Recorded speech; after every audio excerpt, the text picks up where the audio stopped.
Cartas de Cristo, Carta 4. Eu, o Cristo, venho por amor a vocês resumir tudo o que senti durante minha iluminação no deserto e que tentei ensinar aos judeus na Palestina há 2000 anos. Algumas passagens da minha vida foram narradas nas cartas 1, 2 e 3. Se você já leu estas cartas, saberá que é da maior importância para o seu bem-estar compreender que, ainda que meus seguidores tenham criado uma religião que chamaram de cristianismo, fundada sobre histórias de minha vida e ensinamentos, não estou ditando estas cartas para ensinar e confirmar aquilo que eles disseram. O cristianismo é uma religião formal que, puramente por razões de conveniência, adquiriu muitas crenças contrárias à verdade espiritual de nossa fonte do ser. Que relação existe entre o derramamento de sangue e o Espírito Universal? Como você agora deve estar percebendo, meus ensinamentos, desde o princípio da minha missão na Terra, na Palestina, sempre foram carregados da mais elevada verdade da existência espiritual, sem ter nenhuma relação com os conceitos e racionalizações produzidos pelas mentes humanas. Portanto, repito enfaticamente, enquanto minha personagem na Terra há 2000 anos era de Jesus, o propósito de minha presença, a presença crística nestas cartas, é o de alcançar as almas sensíveis e inspiradas para ensiná-las como recorrer à ajuda divina durante o futuro horror no qual o mundo finalmente se verá envolvido. Foi por esta razão que meu poderoso desejo de resgatar aqueles que possam receber-me materializou-se na forma da verdade da existência contida nestas cartas. Conheça-a e aceite-a. Gostaria que você soubesse e prestasse especial atenção ao fato de que fui aos judeus na Palestina 70 anos antes de Jerusalém ter sido arrasada. Fui aos judeus para dizer que o código de conduta que seguiam não teria nenhum valor quando os tempos difíceis do futuro chegassem e os conduzissem a um mundo hostil. Está registrado em um evangelho que eu chorei de desespero, lamentando o fato de que poderia ter reunido as pessoas, tal como uma galinha reúne seus pintinhos sob suas asas, para protegê-las, quando chegasse o tempo da destruição, mas as pessoas não me ouviram. Em vez disso, seus líderes religiosos preferiram a minha morte. E depois da dispersão dos judeus, quando o templo foi tirado deles, aprenderam algo com essa experiência? Perguntaram-se por que tal catástrofe os tinha apanhado desprevenidos? Não.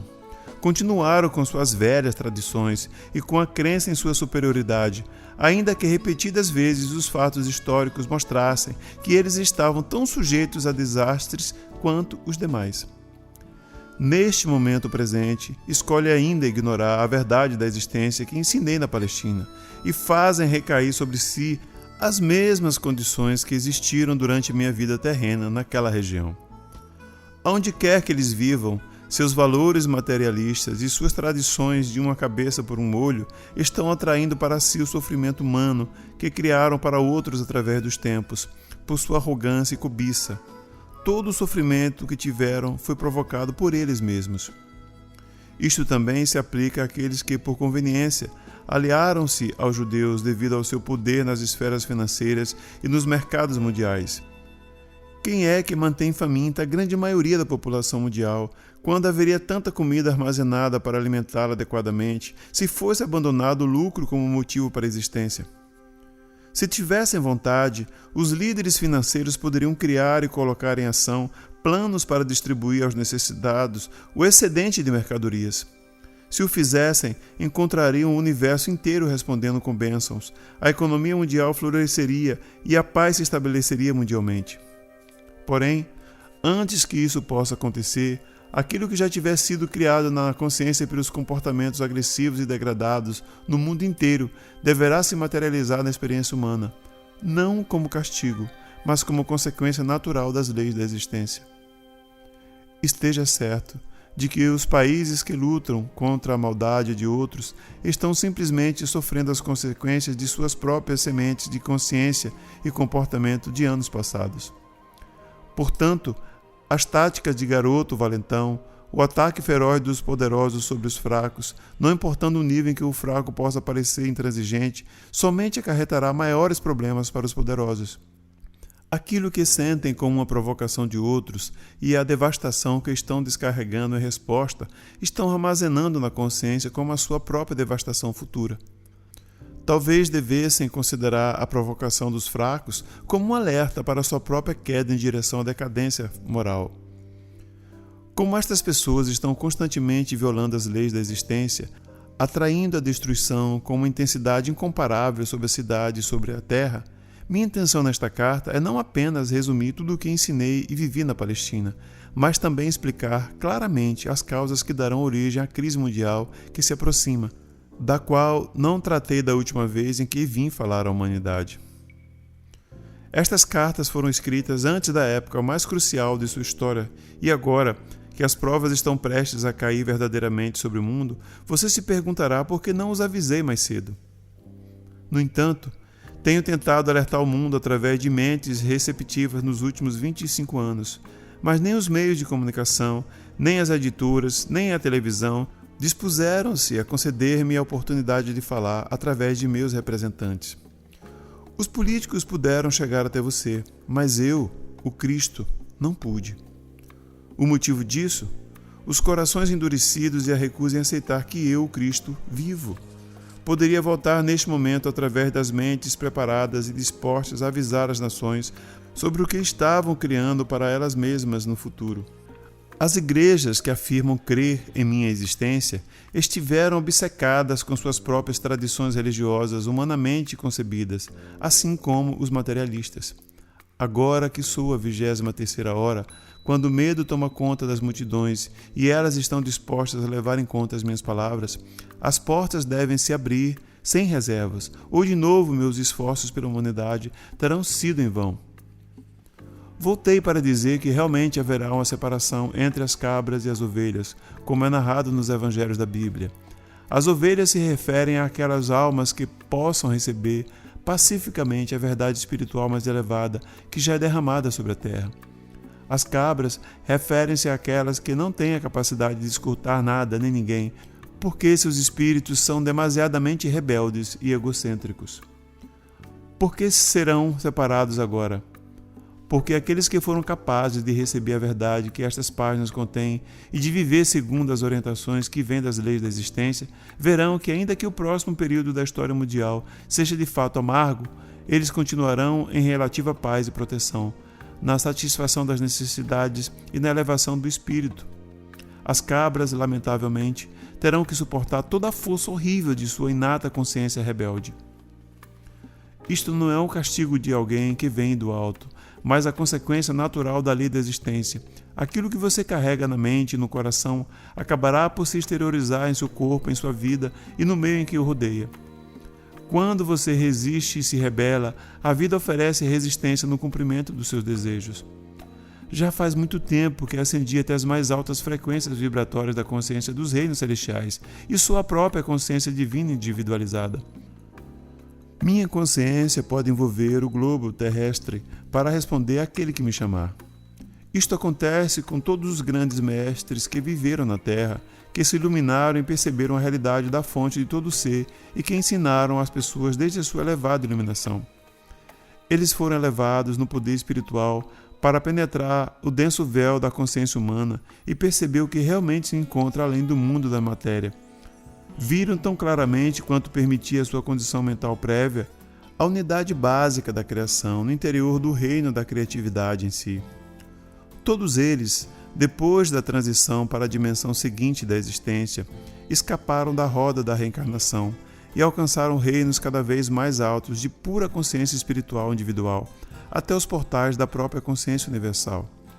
Converteram-se em consciência divina individualizada, possuindo o poder e a visão interior da consciência divina. Eles também compartilharam da consciência crística, como eu dizia em uma carta anterior. Eles combinaram as alturas do amor inteligente com as alturas da inteligência amorosa, misturando o poder da vontade com o poder do propósito. Eles são igualmente masculinos e femininos em sua atividade. Eles são a perfeita manifestação de força e nutrição. Eles são um exemplo perfeito daquilo que todos os homens e mulheres deveriam esforçar-se para alcançar. Para alcançar tal perfeição do ser, o espírito humano deve deixar de lado toda divisão e rivalidade. Seja quem for seu profeta declarado, você pode estar certo de que ele é a própria vida e que ele é poderoso dentro da irmandade de todos os grandes mestres. Cada profeta, cada mestre, percebeu a mesma realidade e viveu de maneira suficientemente pura para garantir que finalmente alcançará a meta de todo homem, a perfeição no paraíso. É de vital importância que você entenda isso e que perceba que as separações que vocês fazem entre os mestres são totalmente errôneas, porque estamos todos unidos na nossa fonte comum do ser. Somos a irmandade dos seres da vida, cada um manifestando através da sua individualidade a mais alta verdade de nossa fonte do ser.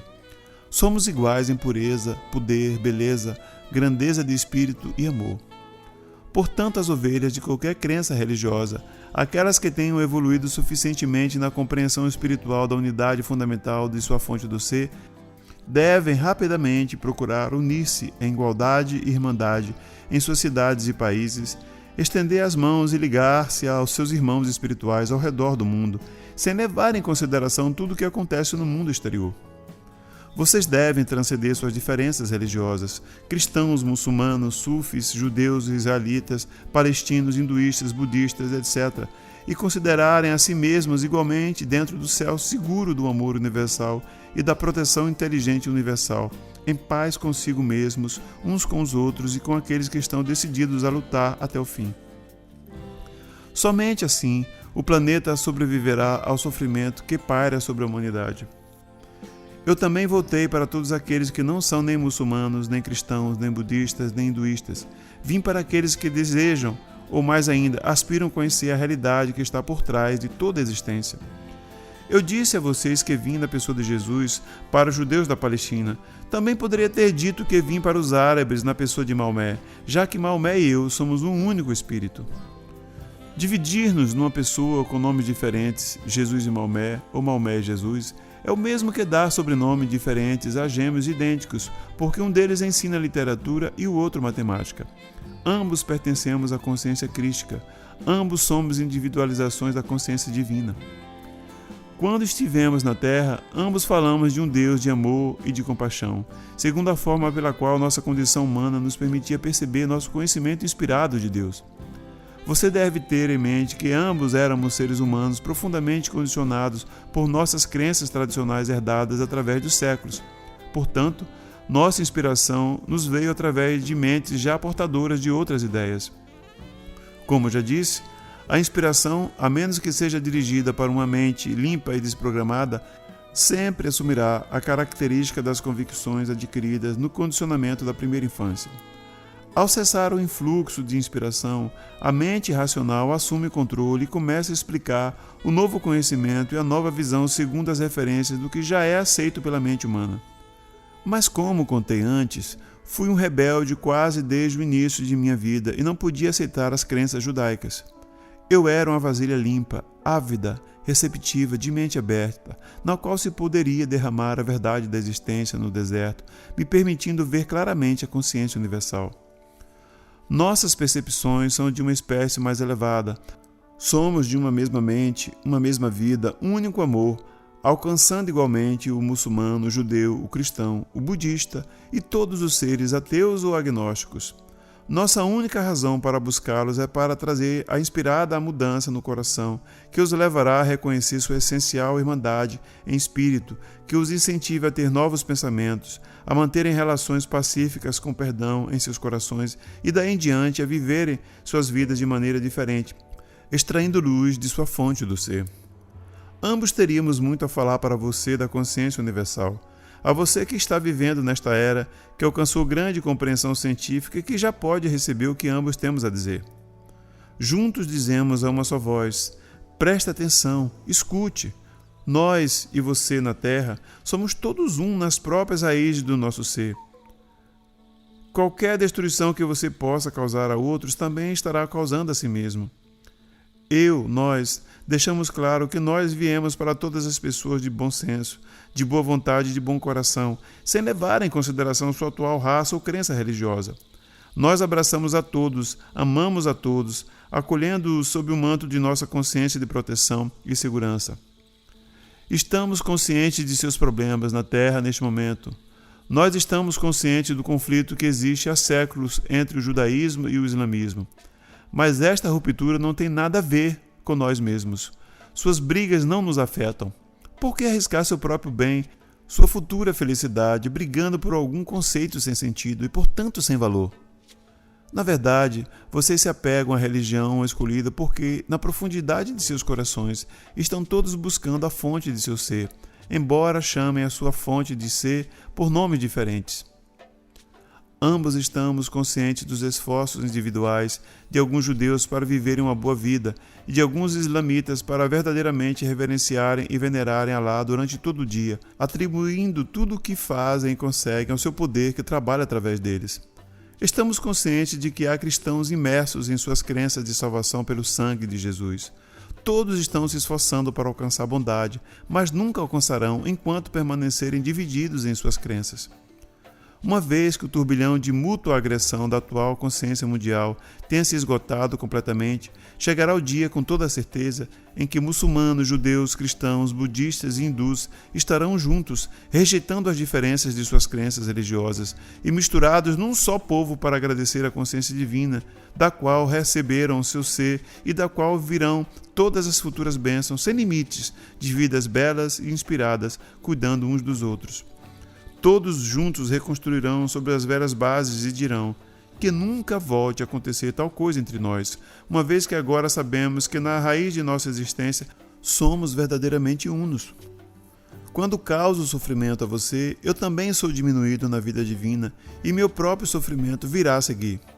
Nós e a Irmandade na Consciência Crística também estamos plenamente conscientes dos budistas e hindus, dos seguidores do Tao, dos adeptos espirituais nas Filipinas e de todas as demais seitas e disciplinas religiosas de cada país, cujo objetivo é alcançar e tocar, ainda que momentaneamente, o equilíbrio da sua fonte universal do ser. Temos consciência de tudo. Todos vocês estão envolvidos em nosso amor universal, compaixão e proteção. Todos vocês são importantes para nós, independente da sua crença, pois todos são unos na raiz do seu ser. Suas almas estão unificadas na consciência divina. E todos estão unificados e são unos ao nível da alma, na sua fonte do ser. Quando uma gota de chuva cai na palma de sua mão, você pode dizer que por estar em sua mão, ela se separou da chuva que cai na terra. Mas esta gotinha é diferente em seu ser, na composição química, na qualidade de pureza ou força do restante da chuva que está caindo ao seu redor? Você poderia tingir sua gotinha com tinta verde e torná-la verde, mas poderia dizer que a gotinha verde é completamente diferente do resto da chuva que cai naquele momento? Você, que é sensato, de boa vontade e de bom coração, sincero e verdadeiro, poderá responder: não, a chuva não é diferente. É exatamente igual em qualidade e em ser ao resto da chuva. A única diferença é que foi tingida com tinta verde, vermelha ou azul. Portanto, converteu-se em algo mais do que a chuva que está caindo ao meu redor. Mas a gotinha de chuva que está na minha mão tem basicamente a mesma natureza da chuva que cai. Cada um de vocês, não importa quem é você, qualquer que seja a cor da sua pele, o tipo de cabelo que enfeita a sua cabeça e a proteja do sol, o formato de seu corpo, a língua que você fala, os pensamentos que você tem, o tipo de palavras que usa, as obras e ações que realiza como resultado de suas crenças e pensamentos, não importa quais sejam suas diferenças físicas e de consciência humana, você é igual a todos os demais, da mesma qualidade, gerado da mesma fonte do ser, tendo o mesmo potencial infinito, as mesmas capacidades espirituais infinitas a respeito de tudo. A única diferença entre cada um de vocês, árabes, muçulmanos, judeus, russos, cristãos americanos, budistas tibetanos e hinduístas indianos, são os aspectos que foram adicionados a cada um, como resultado da genética do seu parentesco e raça, meio ambiente, criação familiar, recursos familiares pobres ou abundantes, educação e circunstâncias de vida. Mas todos estes aspectos são superficiais. Eles mascaram a realidade que você chama de alma, assim como a tinta mascara a verdade referente à gota d'água na palma de sua mão. Sua alma procede diretamente da consciência divina e permanece sendo dela mesma, primitiva, pura e unificada consciência divina com todas as outras almas, apesar de todos os aspectos que a tenham encoberto e corroído desde seu nascimento. Você também deve compreender que todos nascem com capacidades humanas diferentes para aproveitar os aspectos que lhes são adicionados ao nascer. As capacidades humanas que serão utilizadas pela alma de cada um dependem do progresso espiritual que cada um obteve durante vidas anteriores. Algumas pessoas emergem de profundos abismos, depressão ou desespero e alcançam altas posições de confiança e respeito, exercendo grande influência sobre os demais. E algumas pessoas caem das alturas vertiginosas, repletas de vantagens, riquezas, oportunidades e talentos, para os buracos negros do desespero, depressão, consumo de drogas, assassinato, violência sexual e outros. No entanto, apesar de tudo que vocês fizeram ou deixaram de fazer, de suas oportunidades ou da falta delas, todos vocês permanecem fundamentalmente e basicamente no mesmo estado de ser e potencial. Todos podem se elevar pouco a pouco, desde qualquer nível espiritual de consciência que tenham atualmente até as alturas da consciência divina nos reinos celestiais. À medida que você for aceitando estas cartas como sendo a verdade da existência e for procurando viver cada dia segundo os princípios que o colocarão em contato, em harmonia com aquele que lhe deu o ser, com certeza estará avançando e alcançará as mais altas metas espirituais que tiver fixado no momento atual. Todos podem elevar-se até o ponto em que aceitarão plenamente a verdade, onde trabalharão para purificar sua consciência pessoal, a fim de absorver a consciência divina e transformar-se-ão em indivíduos repletos e irradiarão o poder da consciência divina ao seu redor e, consequentemente, através do mundo. Todos vocês são importantes no ambiente que vivem. Falta discernimento aos pais, mães, que sentem que o que fazem pela família não é apreciado, que não fazem diferença na vida familiar, que nunca são ouvidos, nem respeitados, nem amados, que sentem que fora do lar ou lugar de trabalho não representam nada e que ninguém sentiria a sua falta. Cada pessoa gera um impacto ao seu redor, seja homem, mulher, pai, mãe, amigo, trabalhador, empresário. Se desaparecesse, haveria uma falta no tecido do ambiente, haveria uma perda, e demoraria muito tempo para que se preenchesse esse espaço com a chegada de outro com novas atividades para substituir as que foram abandonadas. A voz e o poder do maior, do fazedor do bem, assim como do mais humilde trabalhador que varre o chão ou os caminhos do jardim, deixam igualmente um vazio. Cada um ocupa um lugar especial no ambiente. Cada um traz seu próprio talento, sua própria personalidade, sua própria maneira de fazer as coisas, seu próprio impacto nas pessoas com quem fala, no lugar onde vive e trabalha. Cada um é essencial em seu próprio quadro de vida. Ninguém pode roubar a importância de uma pessoa a não ser ela mesma, ao negar seu próprio valor. Mesmo uma pessoa que tenha nascido com deficiências tem seu lugar único de importância na família e no ambiente. Às vezes ocupa uma posição de importância maior do que se tivesse nascido completo e perfeito. Suas conquistas despertam admiração e respeito. O impacto que você tem no ambiente depende totalmente de sua vontade de ser, de sua vontade de agir, de sua vontade de irradiar boa vontade, de sua vontade de aproveitar ao máximo suas oportunidades, de sua vontade de ser especial para as pessoas ou fazer com que se sintam melhor do que antes de ter conhecido você.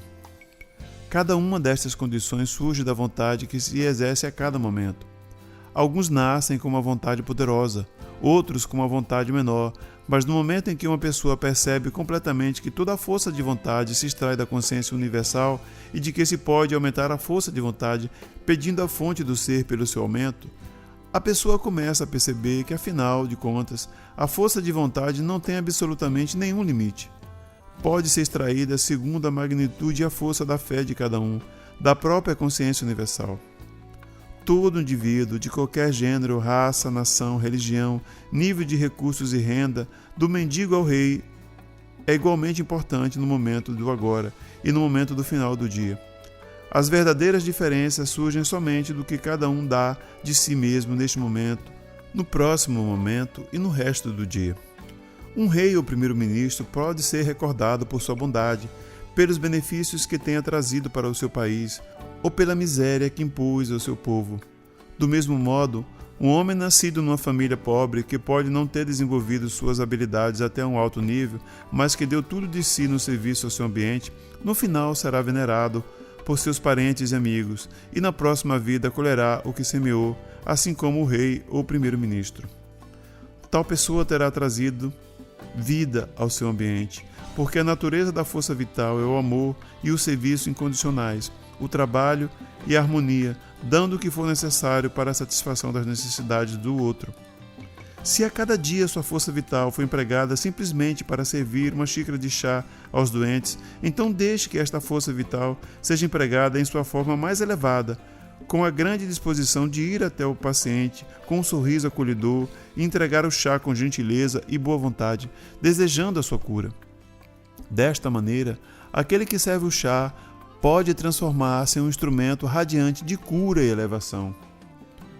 Quanto mais frequentemente o servidor do chá pedir silenciosamente pelo influxo da consciência divina até a sua própria consciência, maior e mais penetrante será a irradiação de sua força vital para o paciente.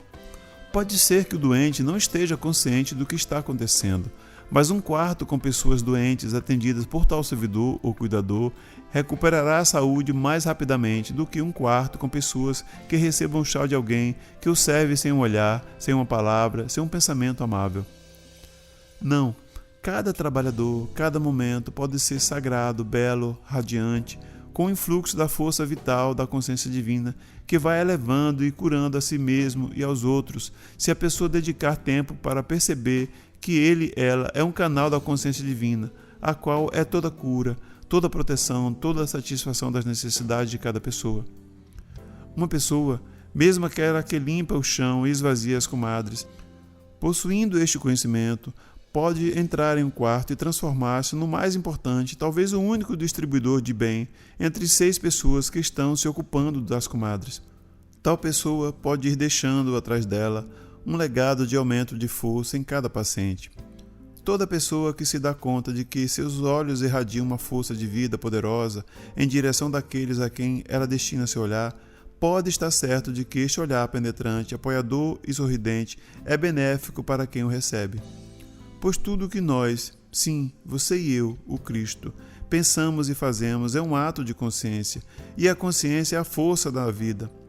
Com a atividade de nossas mentes, a sua e a minha, damos forma à nossa consciência, à nossa força vital de diferentes modos que abençoam ou amaldiçoam o ambiente. A única diferença entre você, Maomé e eu, conhecido na Terra como Jesus, é a espécie de pensamento e sentimento que Maomé e eu irradiamos aos demais. Ambos irradiamos a energia da consciência que dá vida ao mundo. O que você está irradiando em seu mundo? Lembre-se uma vez mais de como, em um momento de grande aflição durante meu tempo na Palestina, amaldiçoei a figueira e ela murchou até as raízes. Pouco depois eu também fui igualmente amaldiçoado, tanto pelos soldados romanos como pelos sacerdotes judeus. Eu também murchei até as raízes antes de morrer na cruz.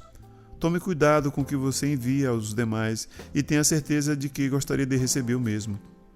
Um copo d'água dado a alguém com carinho pode abençoar e elevar esta pessoa ou, ao entregá-lo de má vontade, pode fazer com que aquele que o recebe se sinta diminuído e de pouca importância, um pouco mais fraco e deprimido.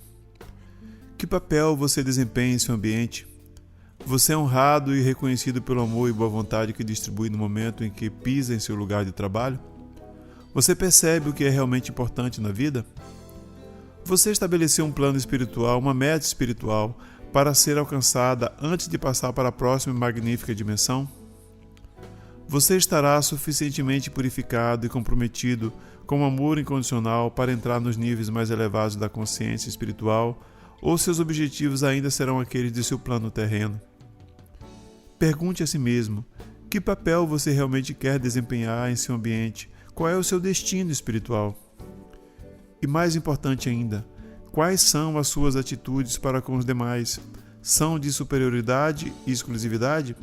Ou tem a consciência de que a maioria das pessoas está fazendo o melhor que pode com os talentos que possui?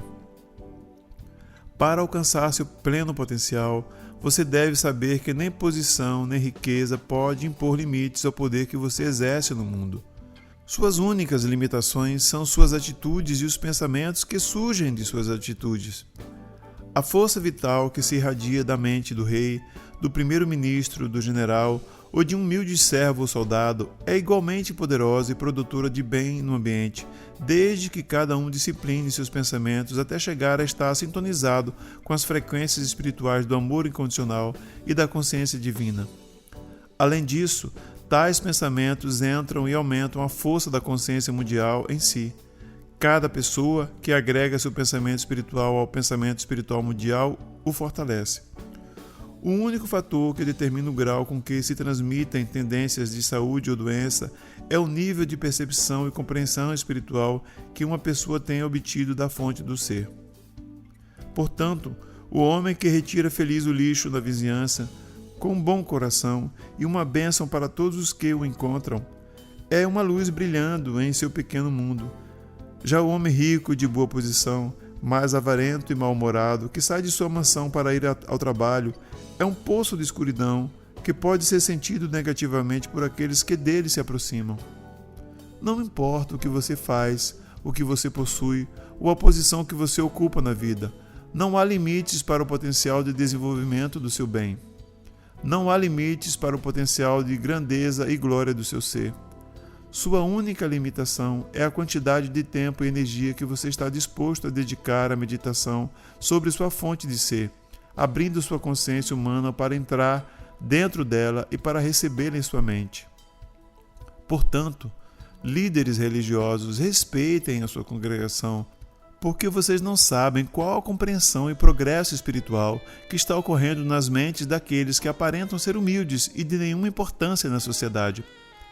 Líderes religiosos, parem de criticar outras religiões, porque vocês não conhecem as alturas do conhecimento espiritual, percepção e iluminação que seus partidários podem ter alcançado.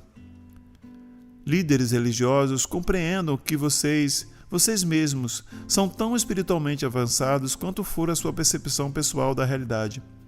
Se você não tem nenhuma percepção do que se encontra além do véu de seu mundo material, você pode ser religioso, mas não tem uma consciência espiritual.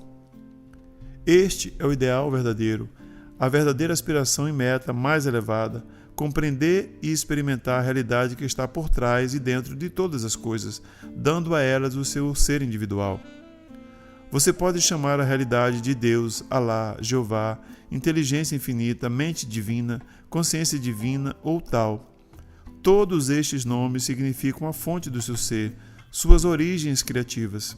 Não se pode ter aspiração mais elevada do que esta, a de compreender e experimentar a realidade por trás e dentro de todas as coisas, alimentando e sustentando todo o ser individual.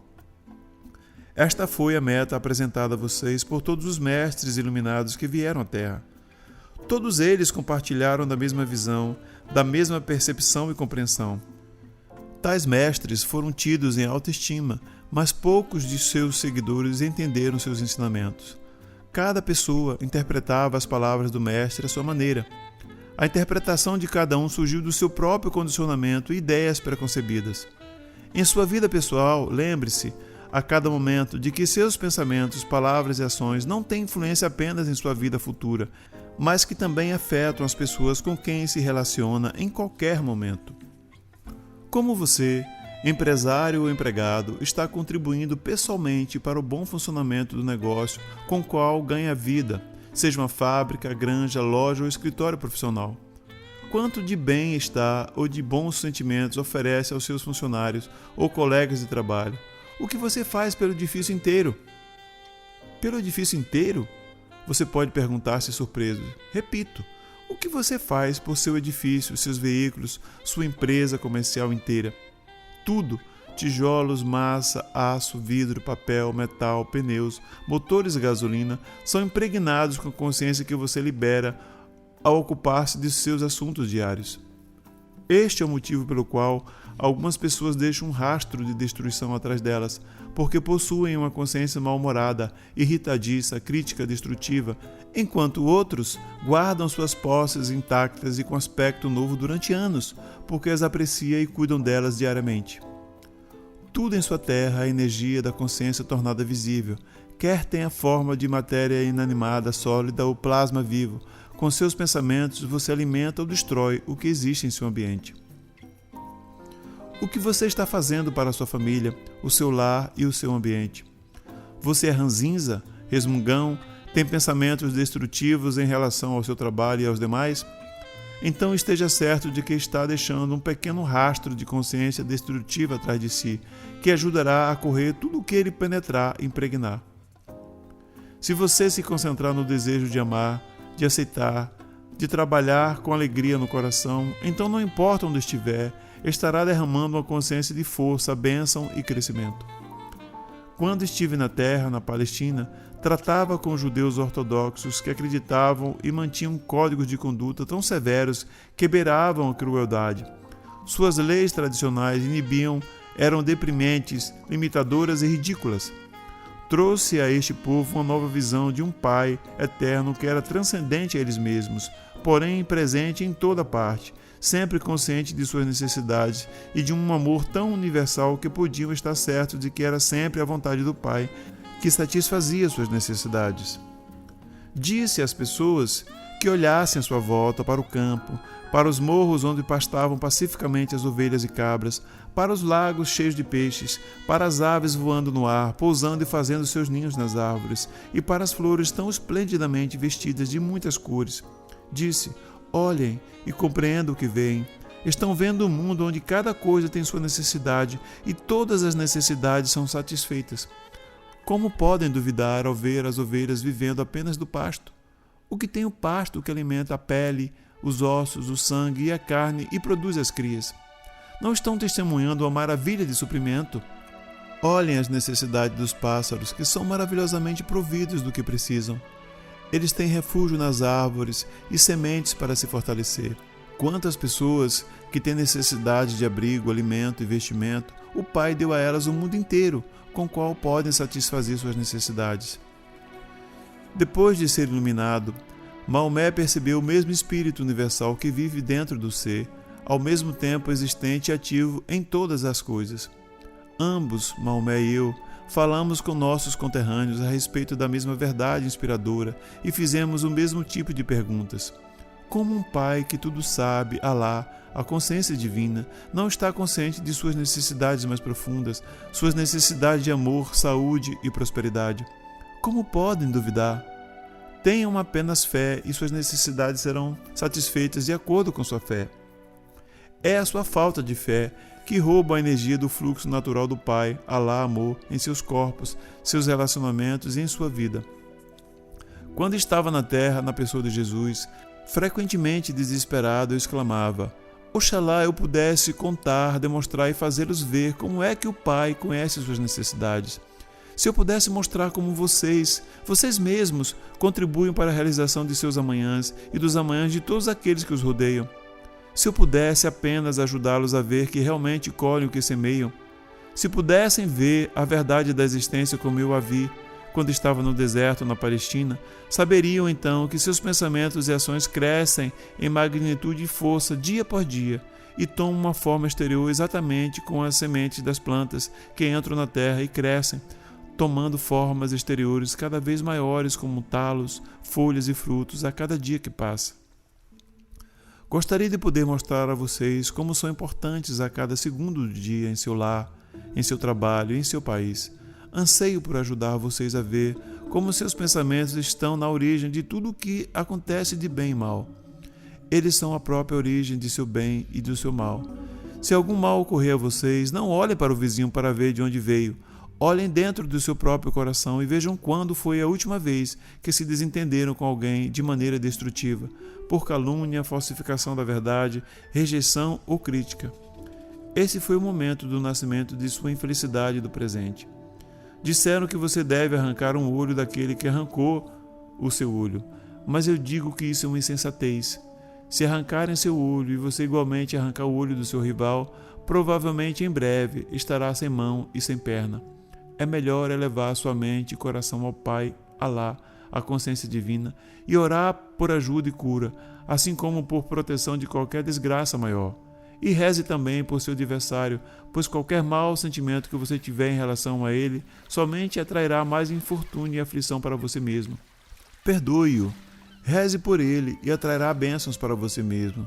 Não porque tenha agradado ao Pai, Alá, ou feito a coisa certa, mas porque sua consciência atrairá bênçãos para a sua vida. Estará realmente abençoando a você mesmo ao pedir bênçãos para os outros. Mas não deixe que isto seja o motivo pelo qual você o faz, ou a bênção será contaminada pelo interesse próprio. Sempre, em qualquer situação em que se sentir ameaçado, detenha-se, fique tranquilo, volte-se para o Pai, a consciência divina, chame-o para que venha em seu auxílio e observe a libertação ser produzida. Ele virá com toda certeza. Digo sem temor de contradição que se você vive dentro da proteção do Pai, Alá, a consciência divina, porque irradia boa vontade e amor para todo mundo em sua vida e em seu país, inclusive para os chamados inimigos, nunca será atacado, nunca conhecerá a tristeza, nunca estará sujeita a nenhuma indisposição ou desgraça que a consciência humana cria. Você estará envolvido num manto de luz e amor, e a consciência divina fluirá dentro de sua mente, seu corpo e sua vida. Pode ser que as pessoas ao seu redor fiquem doentes, caiam derrubadas por um ataque, ou se afoguem, angustiadas pelo pânico, mas você caminhará pela mesma estrada, consciente de que ninguém tem o menor poder humano contra o poder, a fonte do seu ser, a qual deu o seu próprio ser e vida na terra. Ninguém pode atrever-se a negar esta afirmação, pois ninguém que queira negá-la terá alcançado o nível da consciência espiritual, onde tal proteção é um acontecimento natural. Portanto, como poderia negar esta afirmação? E digo a mesma verdade àqueles que têm alcançado o nível da consciência espiritual com a qual se percebe a universalidade do Pai, Alá, a consciência divina, e seu abundante amor irradiado para tudo e para todos. Tais adébitos espirituais se esforçam para viver dentro desse amor e o irradiam. Estes, com alegria, confirmarão que o que eu disse é verdade. Eles terão experimentado a proteção milagrosa, a satisfação das necessidades, e saberão que podem relaxar o sol da boa vontade e no amor do Pai, Alá, consciência divina. Também estarão contentes por aceitar que a consciência divina, chamada por qualquer outro nome, Deus, Jeová, o Absoluto, o Infinito, Alá, sempre permanece sendo a consciência divina universal, que tudo penetra, apesar de todos os diferentes nomes usados por várias nações. Eles terão alcançado aquele nível de despertar espiritual no qual podem perceber que por trás de toda a etnia, língua, crença e ações de qualquer espécie, todos os povos, toda a criação em si, é una nas raízes do seu ser. O homem e a formiga compartilham as mesmas origens no equilíbrio da consciência universal. Esta é a verdadeira liberdade, a única liberdade. Até que você esteja preparado para compreender e aceitar que sua fonte do ser está dentro de você, acima e ao seu redor, e que pode efetivamente fluir dentro de sua mente e corpo em resposta direta à oração, você estará sujeito a todos os males da consciência humana terrena. Se você roubar, também perderá coisas. Quando brigar, ferir, mutilar e matar, você será mutilado, ferido ou morto, em corpo ou em espírito. Quando você começar uma guerra, será uma longa luta amarga. Você mesmo é a causa original de todas as infelicidades que sofre. É sua a habilidade de escolher de que maneira deseja viver no futuro. Você escolhe de que modo viverá ao mudar sua consciência do antagonismo para o amor e a aceitação de cada um igualmente. Se você imaginar o dano e a dor que gostaria de infligir ao outro, seu pensamento alcançará o seu inimigo e diminuirá a força dele, de acordo com a intensidade de sua intenção. Não pense que seu pensamento se dissolveu e que já não existe mais. Ele permanece na força eletromagnética e ganha forma até voltar e ferir você também. Você pode fazer muito mal aos outros com seus pensamentos e sentimentos, mas trará prejuízo para você mesmo. Portanto, guarde-os bem, estes instrumentos de sua criatividade, e a todo momento volte-se ao Pai, Alá, a consciência divina, e peça força para afastar qualquer pensamento que seja contrário ao verdadeiro amor incondicional, conforme o poder de sua oração e a fé sincera na qual elevar sua mente à consciência divina.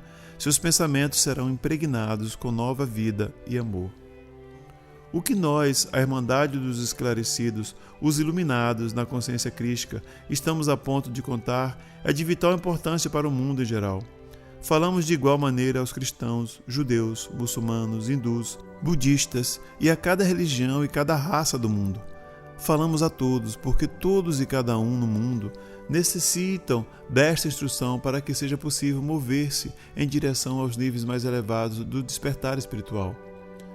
Seus relacionamentos pessoais e sexuais entre homem e mulher são de muito maior importância para o seu bem-estar global do que você atualmente possa imaginar. Tratamos detalhadamente destes relacionamentos nas páginas seguintes, tão somente porque é absolutamente imperativo, vital, para que você, homem ou mulher, desperte para a realidade básica de sua individualidade e identidade, masculina ou feminina, e para a verdadeira fonte das diferenças de gênero. Você deve compreender plenamente as verdadeiras origens de seu corpo e das características masculinas e femininas. Estes não são apenas corpos criados com órgãos físicos e modos de expressão sexual diferentes com a finalidade de gerar filhos. Eles extraem as origens de sua masculinidade ou feminilidade de sua própria fonte do ser, a partir do equilíbrio da consciência universal. Estou dizendo isto antes que leiam a carta 5, com o propósito de que a estuda entendam em mente o que digo agora acerca de sua sexualidade. Assim, se a sexualidade de um homem ou uma mulher não for usada conforme a intenção da consciência divina, expressa no ato original de criação, no momento de Big Bang, é óbvio que, ainda que gere filhos, a sexualidade não trará aos homens e mulheres a unidade do ser, a realização pessoal e a alegria que deveria trazer. De fato, o inverso é verdadeiro. O ato sexual em si trará decepção e saturação, e após isso, qualquer amor sentido anteriormente pelo parceiro se esgotará. Com conhecimento e compreensão, homens e mulheres espiritualmente orientados se esforçarão para transcender seu presente estado de consciência referente às relações masculino e feminino de qualquer tipo, não importando como estes relacionamentos possam ser, sexuais ou de outra forma. Eles se esforçarão para expressar em suas mentes e corações os propósitos pelos quais foram criados em formas diferentes.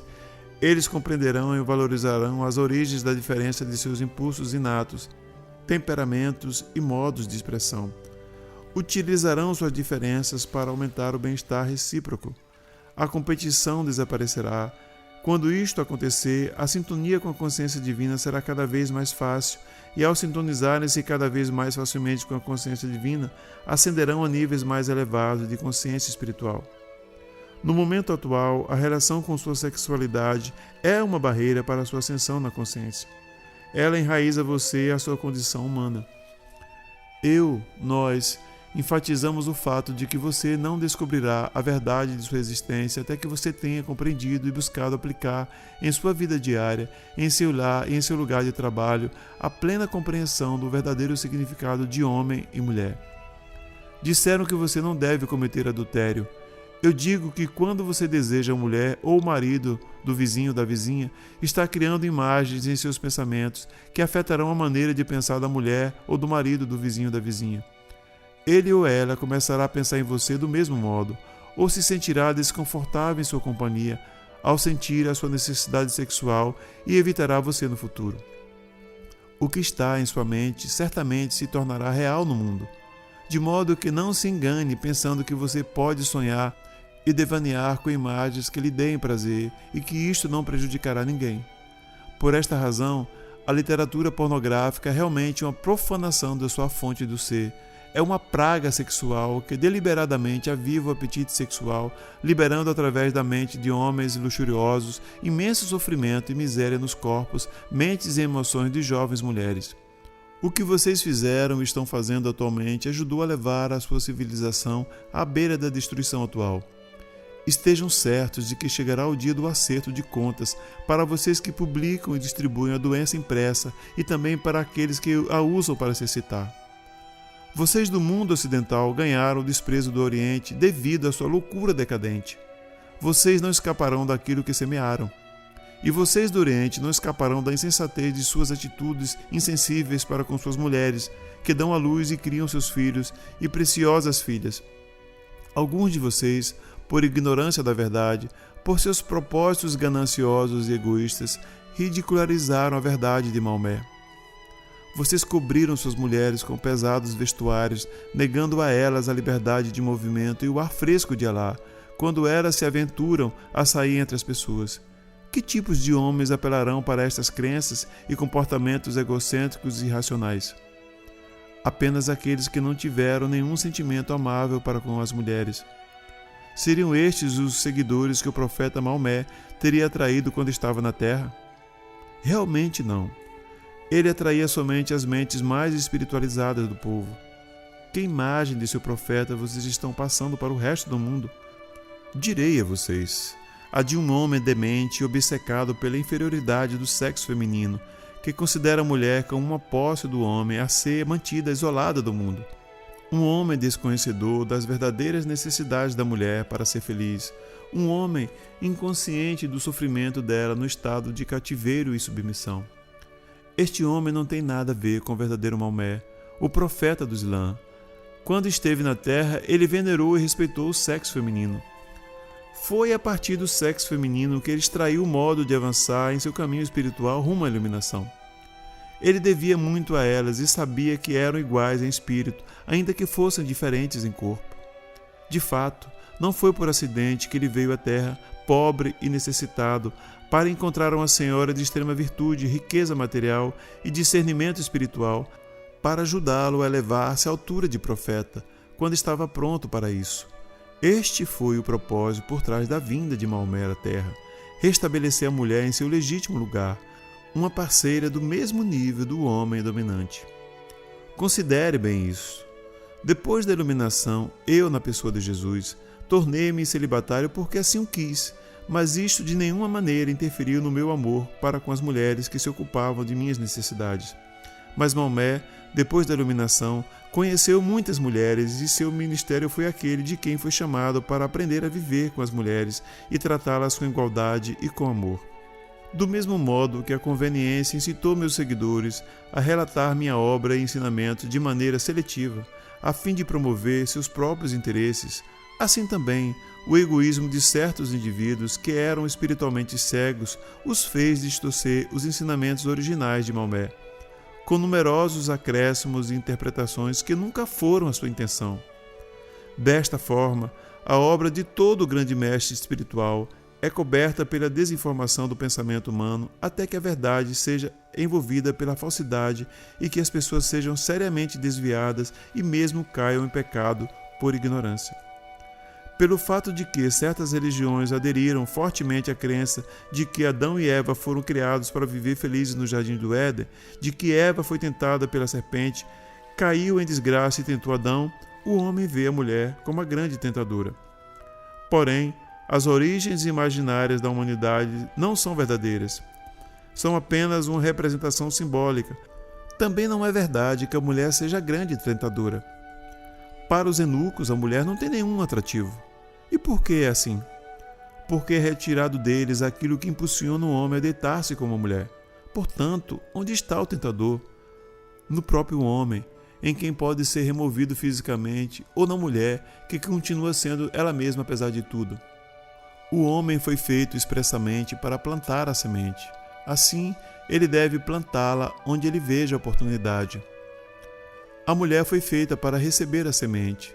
No passado, antes do século XX, as mulheres eram sexualmente inativas até serem seduzidas pelo homem. Onde está então o tentador? No homem que desperta e seduz ou na mulher despertada e seduzida?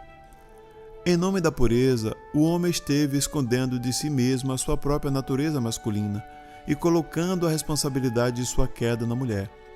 É esta uma atividade sagrada? É digna? Deve continuar assim? Nós falamos àqueles de vocês que dizem seguir a fé muçulmana e que acreditam que estão sem pecado ou com a mente pura por terem envolvido as suas mulheres em pesadas roupas para protegerem a si mesmos da tentação e para evitar que outros homens vejam suas posses. Vocês estão fortemente enganados pelas suas paixões, tentando se proteger do exercício de seus desejos humanos. Vocês simplesmente os aumentam até o ponto em que eles explodem de uma forma brutal e virulenta.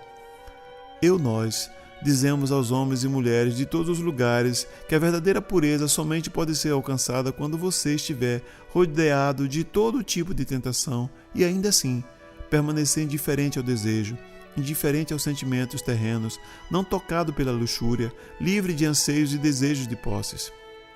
A pureza, em todas as suas formas, transcende todos os desejos físicos terrenos. A pureza é a capacidade de ver a tentação pelo que ela é, grosseira de pensamento e sentimento, que aprisiona os sentimentos do homem e da mulher e os impulsiona a fazerem coisas impuras. Uma pessoa verdadeiramente pura apenas deseja um ambiente limpo e honesto, adequado à sua ânsia inata de amor espiritual e à beleza da autoexpressão em cada aspecto de sua vida. Esta é a verdadeira pureza. Porém, a verdadeira pureza não pode ser alcançada se você não passou antes pelos longos anos de tentação. Esta é uma parte necessária do seu desenvolvimento espiritual. Se não foi intensamente tentado alguma vez e finalmente tenha chegado a compreender que há um caminho mais elevado para percorrer, um caminho de abnegação e de sincera preocupação e carinho por uma boa mulher, você nunca alcançará um verdadeiro estado de pureza. Você será escravo dos desejos e viverá em um constante conflito interior. Logo, não evite a tentação cobrindo as mulheres vivendo em condições artificiais de falsa pureza. De preferência, homens e mulheres, tirem as suas roupas e reverenciem mutuamente seus corpos como uma forma externa, visível e bela da consciência divina interior, e experimentem a libertação que a verdadeira pureza espiritual lhes proporcionará. Sofra a grave tentação e supere-a. Leve seu conflito à consciência divina e busque seu poder para que ela o ajude a superar a ansiedade física, pois somente assim encontrará a libertação, a paz mental que no fundo está buscando. Se nesse momento você busca alívio e libertação do seu desejo cedendo a ele, não haverá alívio nem libertação. Exatamente o mesmo desejo voltará oportunamente e novamente você conhecerá o agudo conflito. Se outra vez ceder, novamente o conflito virá ainda mais intenso, aguardando sua decisão de manter-se firme no poder da consciência divina até que o desejo seja definitivamente dominado ao perceber a sagrada beleza, a realidade por trás e dentro de toda forma física. A espiritualidade mais elevada entre os sexos ocorre quando o homem e a mulher podem estar nus, juntos e em paz, no estado de reverência mútua de alma, mente, corpo e coração. Em tal espiritualidade, a única coisa que um sente pelo outro é amor e consideração pelo bem-estar do outro. É a partir de tal amor e cuidado, delicado e compassivo, que virá uma união em êxtase que poucos seres experimentam. E se houver intenção, uma criança de incomparável beleza de corpo e mente será concebida.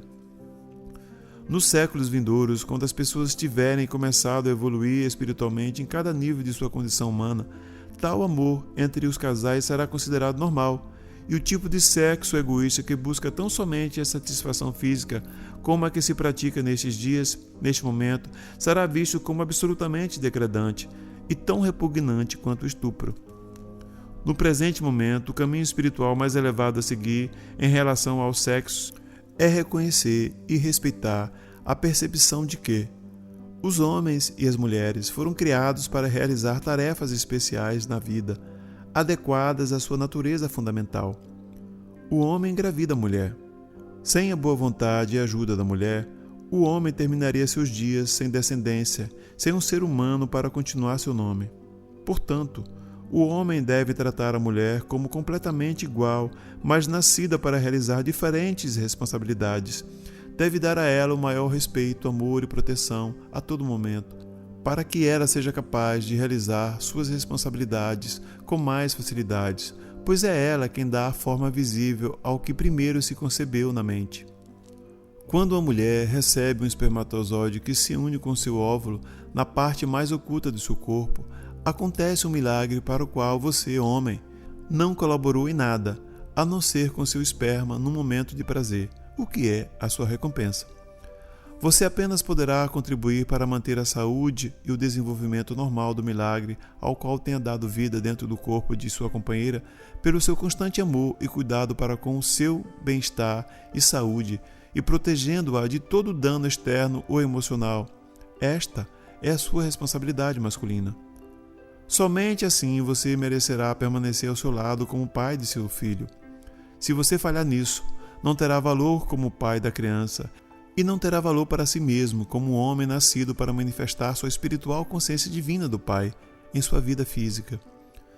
Um homem que maltrata uma mulher que carrega o seu filho, que a trata com desprezo, que dirige para ela palavras e gestos grosseiros e brutais, está violando a mais fundamental lei da existência, segundo a qual o homem e a mulher devem estar unidos na igualdade do ser divino. As mulheres que são respeitadas, amadas e protegidas devem igualmente respeitar, amar e oferecer repouso de espírito e corpo ao seu companheiro, nutrindo a capacidade que ele tem de dar-se a ela. Uma mulher que não nutre o seu companheiro de maneira solícita, com ternura e amor, está privando o seu espírito masculino da vontade de perseverar ao enfrentar as dificuldades que encontra no mundo exterior. Ele buscará seu consolo em outra fonte, homens ou mulheres, bebida ou drogas, ou isolando-se dentro do lar, o que não será de nenhuma utilidade para sua companheira ou para os filhos.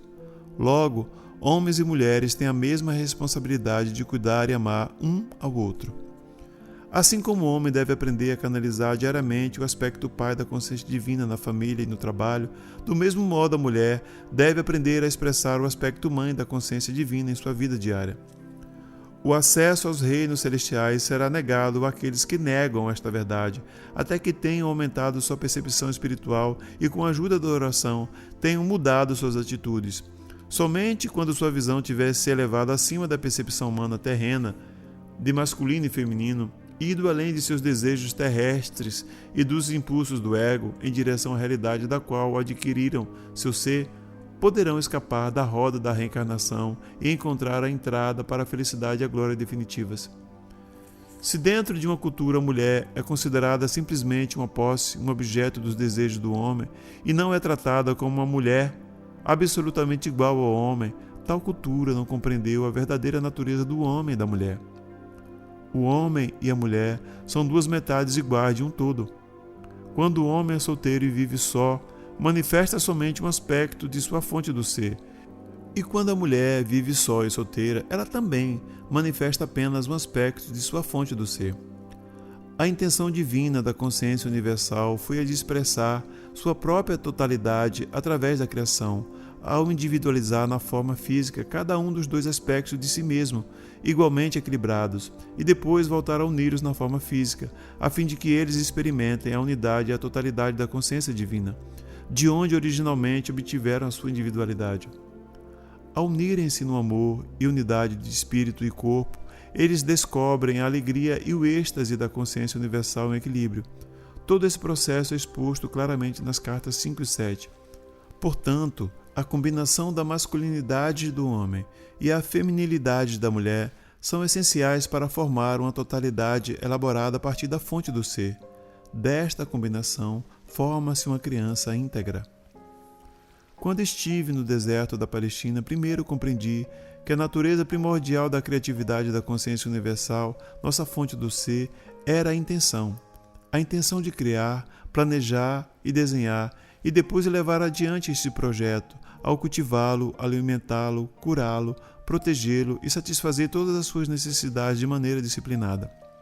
Tanto o homem quanto a mulher evoluíram em forma física e em consciência para experimentar a intenção e expressá-la de todas as maneiras possíveis em suas vidas. Este é o primeiro ato de criatividade. Sem intenção, não haveria criação. A intenção é a origem de e atravessa toda a existência. A intenção define a natureza da ação, amorosa ou destrutiva. O homem e a mulher foram individualizados para experimentar e formular a intenção em suas vidas. Este é o primeiro impulso da criatividade. O homem e a mulher também foram individualizados para experimentar e expressar a força da vontade. A força da vontade do homem se experimenta e se expressa principalmente como atividade.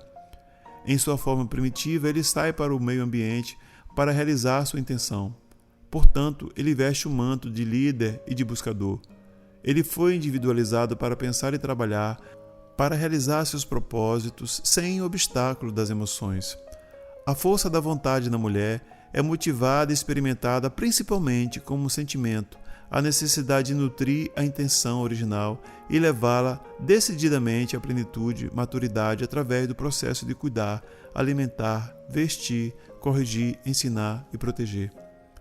O propósito é totalmente distinto da intenção, já que o propósito desce do plano mental da intenção e se transforma num impulso emocional, num desejo de formular um meio de alcançar o fim desejado. Uma intenção potente para fazer algo converte-se no propósito que está por trás de toda a existência. Desta maneira, combinam-se o pensamento com o sentimento para realizar o trabalho da criação. O homem está constantemente caminhando em busca de novas ideias, novas maneiras de cumprir suas intenções para dar-se um propósito na vida. As intenções femininas são propósitos personificados, sensíveis e estáveis, preparados para fazer sacrifícios por aqueles que ama. Assim, os dois impulsos básicos na fonte do ser, expressos na forma física como homem e mulher, são interdependentes. Um não poderia sobreviver sem o outro. Ambos são necessários para a continuidade da criação. Por causa de sua mobilidade masculina e seu impulso de liderança, o homem considerou-se superior à mulher. Isto é porque ela permanece estável, criando segurança para o homem. Mas o impulso feminino é o impulso do amor incondicional, um impulso digno do mais alto respeito e consideração, que a capacita para florescer e realizar seu propósito inato dentro do lar em paz mental e com alegria. O papel do homem é o de prover segurança física e meios materiais de subsistência para a família. O papel da mulher é o de prover segurança emocional e os recursos emocionais para a realização pessoal e alegria do ambiente familiar. No passado, tanto no Oriente como no Ocidente, o homem exerceu seu papel dominante dentro do lar, tornando a mulher submissa e obediente à sua vontade. Ao fazer isso, desviou e distorceu as energias da consciência divina e as canalizou através de sua mente e coração para uma civilização distorcida. Ele também distorceu a consciência da mulher, infundindo nela um profundo ressentimento pelo seu papel submisso, que ela sabe por intuição que não deveria suportar. E assim ele criou um modo de vida degradado e degradante para si e para sua companheira, inteiramente em conflito com a natureza de sua fonte do ser. O fato de que a mulher tenha sido levada a exercer seu impulso masculino de agressividade para expressar sua igualdade do ser, a fim de ganhar o respeito que merece dentro da sociedade, significa que a sua civilização tornou-se totalmente desestabilizada e doente. A mulher, por desespero, está usurpando o papel masculino, mas, ao fazê-lo, está frustrando a intenção por trás da criação. O homem e a mulher perderam completamente seu rumo. Nos países subdesenvolvidos, as pessoas vivem somente pela metade, tentando solucionar a divisão entre o homem e a mulher através do sexo casual. Como consequência, o homem e a mulher ficam ainda mais divididos e insatisfeitos. O conflito na unidade familiar gera estresse, miséria e separação, mesmo vivendo sob o mesmo teto. Nos países desenvolvidos, os consultórios psiquiátricos estão cheios de pessoas e crianças infelizes que dizem não saber realmente quem são, ou qual é seu propósito na vida. Fazem esta pergunta aos especialistas que também não sabem a resposta. Também é preciso lembrar que cada pessoa, homem ou mulher, tem lições a aprender na vida que somente podem ser aprendidas no sexo e na raça na qual cada um se encontra. Por isso, a mulher deve aceitar seu papel na vida como a provedora de amor e segurança emocional para seu companheiro e filhos, com a dignidade e respeito para com ela mesma, e realizar tudo com o melhor da sua capacidade. Ela deve reconhecer que o papel de provedora da segurança emocional é absolutamente vital para a sociedade. Ela proporciona a cola de amor e bem-estar que mantém unidas as famílias, as cidades e os países.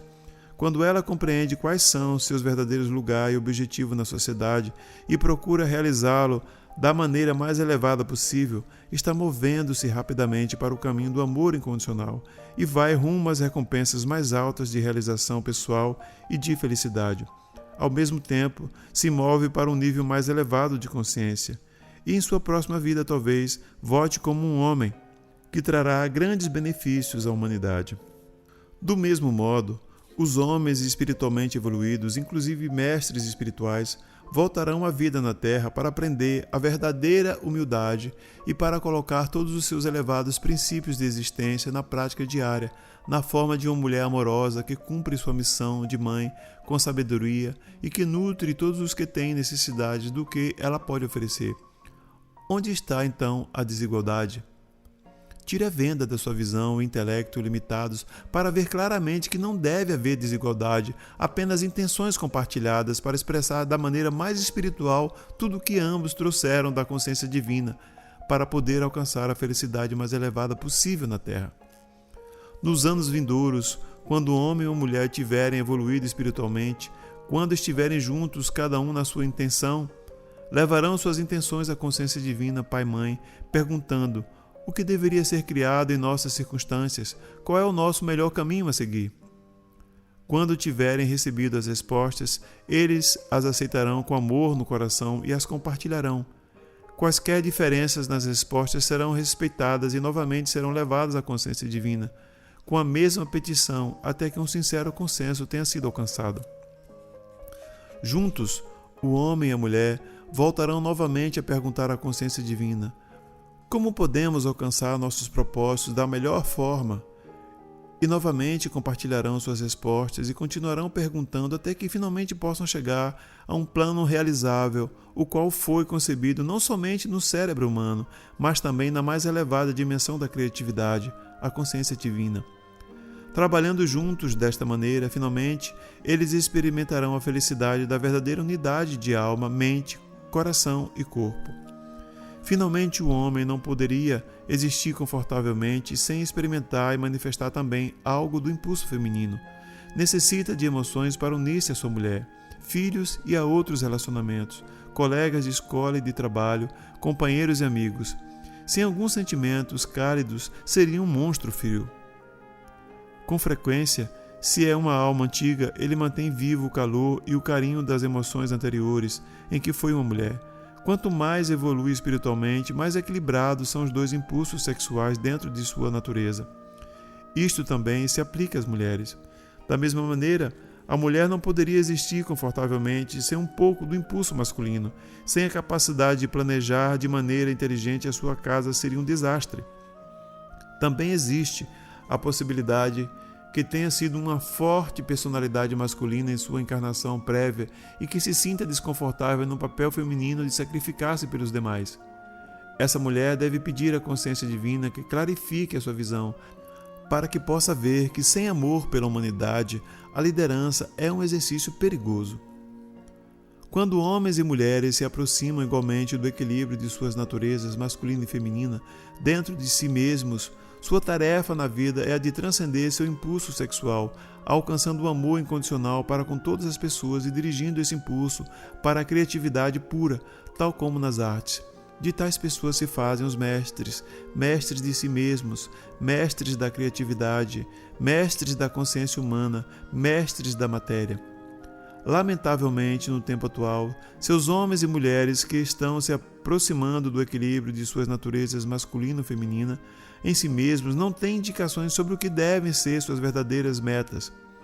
Perderam o rumo e criaram uma sociedade adulterada entre eles, na qual a alegria e a satisfação pessoal que buscam são negadas a eles, devido às suas preocupações pelas funções corporais mais do que pelas conquistas espirituais.